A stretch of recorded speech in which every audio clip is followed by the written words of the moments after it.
speaker is Prof. Salvador from the Carnegie Mellon University. Okay, thanks everybody. Really enjoyed the symposium so far. Before I get started, I'm going to do all my thinking ahead of time. So what I'm going to talk about primarily today is all the work from Catherine Zhu's thesis. It's been a good collaboration with Greg Rohr, along with some other people at Carnegie Mellon and some old friends of Ken's through different locations. And it was primarily funded by the NSF and by Pennsylvania Department. So one of the things that I should say right ahead that I'm not a solid state chemist. I only play one night times. And one of the things that I've always been happy with Ken that he's never held it against me. And he always played along. When I was in middle school, Ken published his paper. Several years later, I really enjoyed this paper, working with Peter Davies at University of Pennsylvania, and then this paper by Symp and Bernard Rabeau. I spent lots of time just reading these, and then later I got a chance to meet Ken and work with him as a graduate student. Ken was instrumental in introducing me to Bernard Rabeau and helped get me a postdoc there. And I never worked on manganese with Ken, but started working on manganese with Bernard. Along the way, I met Michael and Shiv actually invited me to give a talk. I think I met there. He kept getting where I was in French wrong, but I'm fairly certain that's just an English-French thing that I did on purpose. Michael did some nice work on these manganese again much later. During my time at Northwestern, as I said, we worked with Ogden. Many years later, after giving a talk that Ken invited me to, Ogden and I sat down, and Ogden has some work on making these multi-ferroic materials with high barium content. So I wanted to sort of give an idea that I should say that Greg sent his regards to Greg Rohr. He has a story that Ken was instrumental when he was a graduate student setting him straight so he actually got his PhD. Just at a conference like this. So there's many of us at Carnegie who are glad we've been involved. So I want to revisit barium manganate, and I should say that Michael sat on Catherine's PhD committee, so we've already seen this. One of the things that we heard from Saki is that many people are interested in these magnetoelectric, ferroelectric ferromagnets. Now, one of the things that Bogdan showed and other people have showed is that as you get more and more barium rich, barium manganate acts a lot like barium titanate. Barium, drives, it's too big and the tolerance factor gets up and you get a ferroelectric. So this is the experimental phase diagram from 0 to 0.5. And at low temperatures, they're all anti-ferromagnetic. As you get larger and larger, you get a ferroelectric. And Bogdan has a paper showing that the anti-ferromagnetic and the ferroelectric displacements are coupled as you go through this transition. So there's a multi-ferroic here. So this is the highest known composition, X equals 0.5, that is synthesized in the cubic perovskite structure. And so we're interested in pushing that a little bit further. Now, as we heard from yesterday, that strain is a powerful inducer. What these show, the one that I want to focus on is down here. This red line is the ferromagnetic order. And if you have barium manganate and you strain it just a little bit, you can drive it to be ferromagnetic. And so you can imagine that you have a ferroelectric ferromagnet, as we heard earlier. The key difference about this one is that both the magnetism and the ferroelectricity are coming from the electrons on the manganese. And so they should be strongly coupled because they're the same exact electrons. So you are right, they should be strongly linked. So that's the driver for us. The rest of the time, I'm going to talk about sort of logical ways of synthesizing something using thin films. So these are this is the fight. We're trying to make this cubic the material over here. Barium manganetes is over here. We've already seen a couple of these throughout the day, so I'm not going to spend too much time. But the most important thing that I want to point out is that this is fully corner sharing, this is fully phase sharing, and things in the middle are partially corner, partially phase. I think that's going to come back to some kinetic things that I'll talk about later. Way earlier than Ken was doing this, we know that there's two ways you can drive these things to change. There are many ways you can drive these things to change between their structures. This is strontium manganate versus barium and barium manganate. This is as you increase the temperature and what the X value in strontium manganate does. And then there's maps along the way about whether you get the partial hexagonal or 4H or 3C. So as you go up in temperature, you lose oxygen, and then you transform to this 3C phase. This is strontium manganate. Now, in barium manganate, you go from things like purely hexagonal to more and more cubic stacking as you either go up in temperature or change the oxygen pressure. So coming back to those early papers that I pointed out in Ken about controlling the oxygen concentration in cubic perovskite, this is one way to actually make the cubic perovskite here, and you can re-oxygenate it later as you pull it down to temperature. If you change the oxygen pressures, so these are different oxygen pressures coming down, lower and lower oxygen pressures, then the transformation temperature of any one of these phase transformations drops down. And so you can make things more readily at low temperatures in low oxygen pressures. And again, it seems to be linked to the oxygen content in the alpha. So using these tricks, you can get so far, but no one's ever going to pass that 0.5. So besides TMD, are there any other ways to think about doing it? So you can go to high pressures. We heard some talks about those yesterday, and that does often transform into the cubic phase, but never for barium manganate. And you saw chemistry approaches as well, but these haven't worked. So one of the things that we've been interested in trying to figure out how to make things that no one else can make, as many of you are. But one of the other things we want to do is to be able to make that. So the approach that we like to take is using thin films. So as we've seen before, you can put a film on a substrate. This does lead to some strain if you get a coherent interface. But what you can do is write down a very straightforward capillarity theory for what the new thermodynamic terms are in your value. And specifically this interface energy with the substrate, this is the bulk volumetric free energy difference. This is a straining term, this should be epsilon. This is the interface energy, and this is the surface energy. So using this surface energy, you can ballpark all these numbers and say that you have about 20 kilojoules per mole to play around with. That could be off by a factor of 2. Right?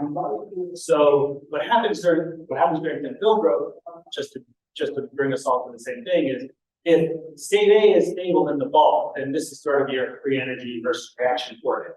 A is deeper in the free energy. What happens on thin films is they both get less stable.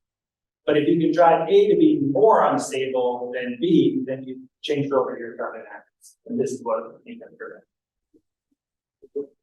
So people have looked at barium strontium manganese as a function of different. This one is on 111. This is on 100. That's a typo. Again, you can see as a function of temperature. So high temperatures is down here, low oxygen partial pressures. These triangles are the cubic phase, and these circles are the hexagonal phase. So it follows both synthesis in that sense. And this is the nice work by the Spanish group down here, where they've looked at different X contents and different oxygen pressures. And you can see you have to go to lower and lower oxygen pressures as you go up in X in order to get a stable phase. Now, one other thing that they noticed was that there's a certain thickness that you can only grow to single phase to. And by the time you get to X equals 0.5, you're below a few nanometers or 10 nanometers. So why might that be the case? So we come back to this expression that when you're nucleating the film, you can drive A to be unstable. But as you get thicker and thicker, there's this volumetric term that sooner or later you get back to the bulk. Now the most important argument I want to make here is that when this is true, if the entire film over the entire thickness transforms. But the arriving material here is still behaving over in this direction. So the arriving material still needs to nucleate, but there's a driving force for the whole entire film to transform that. That almost never happens. Almost never. So we're gonna try to fight that fight today. We've used computational guidance to try to figure this out. I'm not going to go through the details. You can use DFT to inform all of these values, and this is just a prediction for a thin film that for 1 or 2 monolayers, if you're below this line here, the material should be stable in the cubic form, and if you're above the line, the material should be stable in the hexagonal form. So using DFT, you can predict that 1 or 2 layers of barium manganate should be stable on several orientations. So the question is, can we continually make this happen and persist? So that's sort of the backdrop. There's a couple of things that we're going to do that are unique. Rather than what we saw earlier of using thin films, we're going to use polycrystalline substrate rather than single crystalline substrate. And so that requires us to make our own substrates and then use a new probe to study the structure. So we're going to use electron backscatter diffraction. Those are these points up here. We get information from every 20 nanometers or so on the film, and then we can make maps of what the orientation is for every point in the structure. You can do this on polycrystals or single crystals. I'll come back to that. So this is just an example of isostructural epitaxy between 4H trimanganate on 4H trimanganate on 4H, so they look identical because it's homoepitaxy. You can't do this normally because there's no commercial available substrate for trimanganate. And then this is deposition of a stable 3C structure on this 4H structure. And you can see that in all cases, when you look at the grains, you get greater grain growth during this polycrystalline. It's a very high critical rate for us to explore stuff. And the only thing that you need to worry about for this is that the colors mean the crystal orientation. These EBSD patterns have 3-dimensional information in them. We automatically index them with some computational help from Mark McGrath. But when we look at different substrate film pairs, and we compare what the orientation is, and so in each one of these plots, there's a direction and a plane that both indicated by vectors. What you can see is that no matter what grain we look at, the orientation is essentially the same. So every orientation only has one version of epitaxy. And it's quite simple to describe in this field that it always aligns what we call the eutactic or the nearly close back coordinates. So no matter what orientation you look, this is the alignment of a 3C, a 4H, and a 2H interface. That's the film on top of the 3C substrate. These are all the versions of coherent stacking, so that it's along the stacking direction. But what we're saying and what we've observed is that it doesn't matter what interface plane you connect, this one is here. No matter how you slice this, you'll always get the same exact orientation, which makes it convenient for computational. So we can do predictive synthesis. So the next thing I want to use on these throughput experiments is that you can plot as a function of deposition conditions and orientation. So this stereographic triangle here is just the cubic stereographic triangle. And what's being plotted is a film that's grown on some orientation of the substrate. So in one deposition, you have every orientation of the substrate. And what you can see, blue represents cubic and red represents hexagonal. So at these conditions, only the 001 stabilizes the cubic phase. But as you change you go up in temperature or you go down in oxygen pressure, you start to see more and more blue creep across this. And so you can map out what the stability is as a function of deposition conditions. And at this point in time, the cubic phase is actually stable from oxygen content, which means that if we were to look at the hexagonal phase and plot the same thing, now you can see that the blue region is cubic and the red region is hexagonal. These orientations are stabilizing the 4H in a metastable system. So we're able to demonstrate that there's similarity between the two. So as we move across the map, we get to x equals 0.5, and we get under those same conditions, we get back to the point where only a few orientations stabilize the cubic phase. So I'm not going to say how we solve that because I'm going to talk about it real quickly in terms of moving to higher barium content. So this is a picture of trying to deposit barium manganate on strontium titanate polycrystal. And what you see basically is lots of little dots. The little dots are just speed wetting the substrate. It becomes really challenging to synthesize. So you could increase temperature, decrease oxygen partial pressure, but you end up with this all the time. So we're going to try a couple different things about changing the kinetics. And I'm going to say ahead of time, high frequencies and high laser energies, they don't work particularly well. So we're going to try a different method to define kinetics. All right, so this is the x equals 0.6 film that we've deposited. Remember, x equals 0.5 is the highest that is known in stability. So what you can see in the X-rays, this is the traditional single crystal experiment, that in the X-rays, you look like you have a single phase material, and that it's formed and that it's actually increasing with thickness, so the intensity is increasing with thickness. But if you use EBSD, what you find over here is that with the thin film, there's a lot of cubic, which is red, and hexagonal shows up in purple. And as you increase the thickness, you get more and more hexagonal. And so it's really challenging to make this thing to be single phase cubic in this condition out. One of the challenges is trying to figure out whether there's any compositional change between these two things, the hexagonal and the cubic phase. Maybe there's some phase separation between 0.5 and 6. So we try to deposit under different frequencies to make the film a little bit flatter. So this is the films that I just showed you before. If you go to higher frequencies or higher laser energies, you get more purple, which means that kinetically the hexagonal phases are more stable. So you run into this big challenge. We can talk about why that might be the case later. So we moved to something called integral pulse laser deposition, where you deposit a layer. You try to make a monolayer. You let it sit for a little while and it becomes flat. So this has already been known in the literature that if you deposit a whole monolayer and let it sit, it will heal itself. In normal PLD, we just keep depositing and we get integrated roughness. So this is the RMS roughness of film that has been deposited using integral pulse laser deposition, and this is one that's deposited using non-integral pulse laser deposition. So the consequence of this is that the question is, does it just heal the roughness, or does it also give it time to change what its phase is? So this is a picture of the optimal deposition condition. When you look on the picture on the right using integral pulse laser deposition, you can see it's all red. So now we've been able to push the phase boundary to x to 0.6, and it's fully 3C. And over here, this is the high quality observation of X-ray. That's supports the same thing. And the roughness is very small.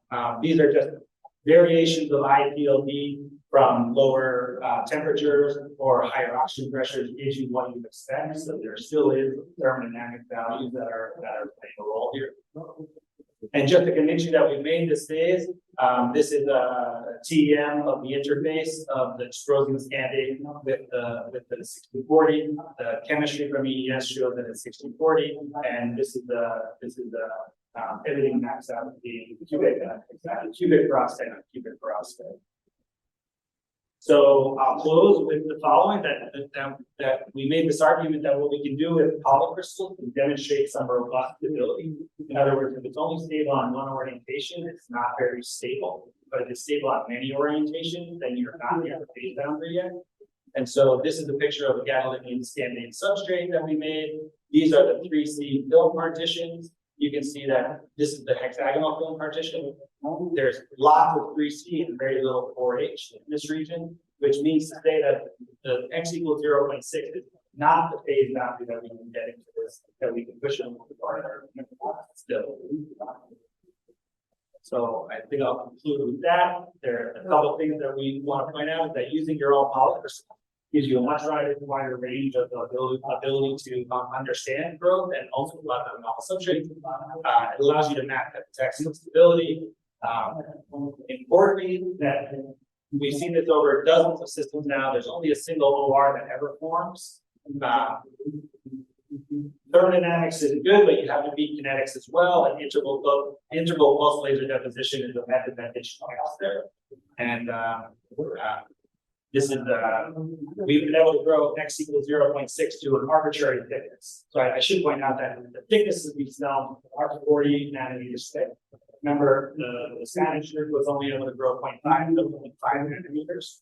And so coming back to this idea of whether or not there's a thickness dependence to thermodynamics, you can maintain persistent nucleation in the metastable phase as long as the surface of the material stays flat and you don't like cross. And so this gives you the ability to grow arbitrary thicknesses of higher metastable phase. So with that, I'll conclude it. Thank you for your attention.